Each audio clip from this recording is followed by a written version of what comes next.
नमस्कार स्टूडेंट, स्वागत है आपका अपने यूट्यूब चैनल सुभांश क्लास में। आपकी डिमांड पर बनाया हुआ वीडियो है। आपने पूछा था पुलिस में तैयारी करना चाहते हैं, हम किन किन विषयों का अध्ययन करें। यदि आप पुलिस में जाना चाहते हैं, यदि आप कांस्टेबल का फॉर्म डाला है और आप उसे पास करना चाहते हो, आप किस किस सब्जेक्ट में अच्छी पकड़ बनाएं जिससे आपका ये एग्ज़ाम आप क्रॉस कर सकें। यह एग्ज़ाम कक्षा 12वीं के बाद आप जब फॉर्म निकलते हैं सरकार के द्वारा डालकर उसकी परीक्षा यदि पास कर लिए, इसके बाद फिजिकल, फिर आपका सिलेक्शन हो जाएगा।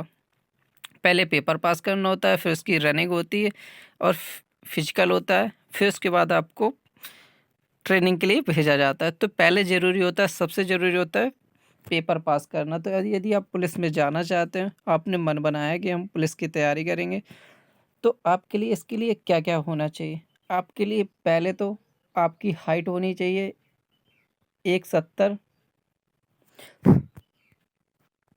हाइट कितनी होनी चाहिए आपकी? 170। यदि आपकी हाइट 170 है तो आप इसकी तैयारी करें। और यदि आपको तैयारी करना चाहते हो, आपको कौन कौन से सब्जेक्ट पढ़ने पड़ेंगे, इसके बारे में हम पूरा बताएंगे। यदि आपको वीडियो अच्छा लगे तो वीडियो को लाइक कर देना, चैनल को सब्सक्राइब कर देना, बेल आइकन को ऑन कर देना, जिससे हमारी अगली वीडियो की नोटिफिकेशन आपको जल्दी मिले। यदि आप किसी भी और फील्ड में जाना चाहते हो, जैसे डॉक्टर, इंजीनियर, वकील, टीचर, जो भी बनना चाहते हो, उसके बारे में आपको जो भी जानकारी चाहिए आप हमें कमेंट करके बताइए। हम आपको उस जॉब के बारे में से रिलेटेड सभी जानकारियां आपको उपलब्ध करवा देंगे। तो इसके लिए सबसे पहले क्या करना है, आपको पहले आपको इंटर पास कर लेना है। आपकी इस साल यदि इंटर की परीक्षा, तो आपके लिए सुनहरा मौका है, क्योंकि इंटर की परीक्षा जब दी जाती है तो सारे सब्जेक्ट हमें याद होते हैं। लगभग सारे इंटर के सब्जेक्ट ही आते हैं। तो आपने पढ़ी होती है Hindi, English, physics, chemistry, math, भूगोल, इतिहास और रीजनिंग नहीं पढ़ी होती है। तो आप रीजनिंग, जीके, जीएस, ये दोनों चीज़ें आपको बाद में भी पढ़ सकते हैं। तो यदि आपको वीडियो अच्छा लग रहा हो तो वीडियो को लाइक करिएगा, चैनल को सब्सक्राइब करिए। पहला सब्जेक्ट होता है आपका मैथ। मैथ काफ़ी आती है।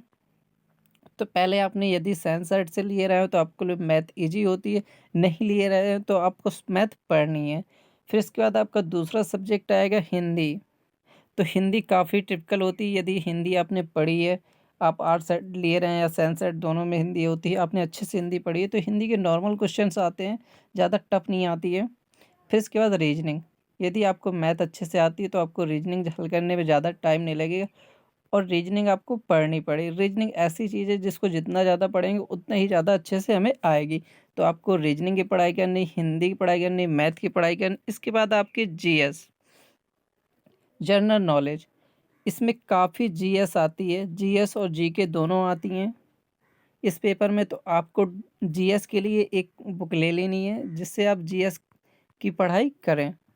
तो पुलिस के लिए आपको मैथ, हाई स्कूल इंटर की मैथ से रिलेटेड आएंगे, रीजनिंग की एक बुक लेनी है आपको, और एक बुक लेनी है जनरल नॉलेज और जीके की।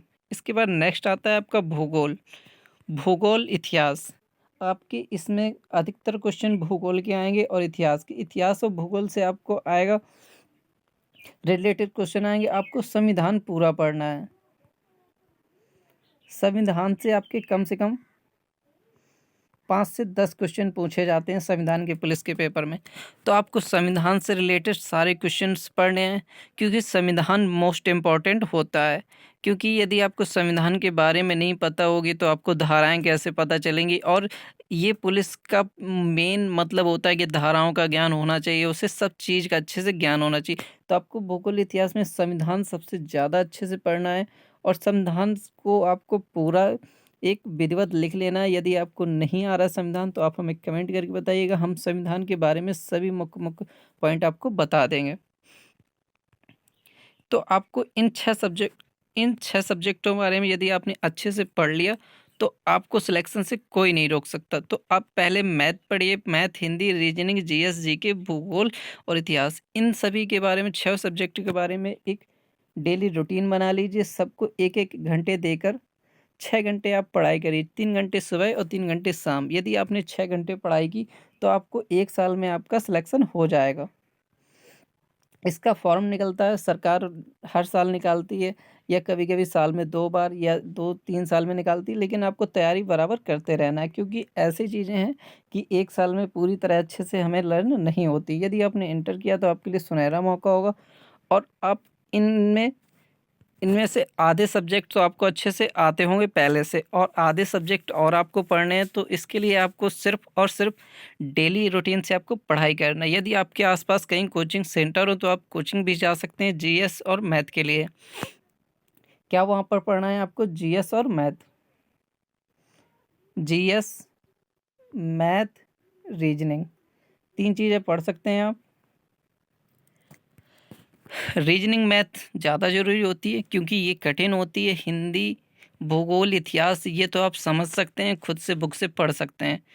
और आपको यदि आपके इंटर में 60% से कम अंक हैं तो आपको थोड़ा-सा प्रॉब्लम हो सकती है क्योंकि कभी-कभी मेरिट के हिसाब से भी लेने लगते हैं। तो आपको 60% से अधिक अंक लाने हैं, फिर इसके बाद इन सारे सब्जेक्टों में आपकी दक्षता मायने रखती है। यदि आपने इन सभी सब्जेक्टों में अच्छी दक्षता है और आपने पेपर अच्छे से पास किया, पेपर की टाइमिंग भी होती है, 150 नंबर का आपका पेपर आता है। 150 नंबर का आपका कितना आता है? पेपर आता है। और उसमें सारे क्वेश्चंस आते हैं, मैथ के क्वेश्चन होते हैं, हिंदी के होते हैं, रीजनिंग होती है, जीएस होती है, भूगोल होती है, इतिहास होती है। इन सभी में आपकी सारे सब्जेक्ट आते हैं और आप डीपली से जानना चाहते हो तो आप हमें कमेंट करके बताइए, तो हम आपको बताएंगे मैथ के कितने क्वेश्चन होते हैं, हिंदी के कितने क्वेश्चन आते हैं, रीजनिंग के कितने क्वेश्चन आते हैं, जीएस के कितने क्वेश्चन आते हैं, भूगोल के कितने आते हैं और इतिहास के कितने आते हैं और अदर कितने क्वेश्चन आते हैं। यदि आपको ये वीडियो थोड़ी सी भी यूजफुल लगे तो चैनल को सब्सक्राइब कर दीजिएगा, बेल आइकन को ऑन कर दीजिएगा, जिससे हमारे अगले वीडियो की नोटिफिकेशन आपको सबसे पहले मिले। धन्यवाद स्टूडेंट।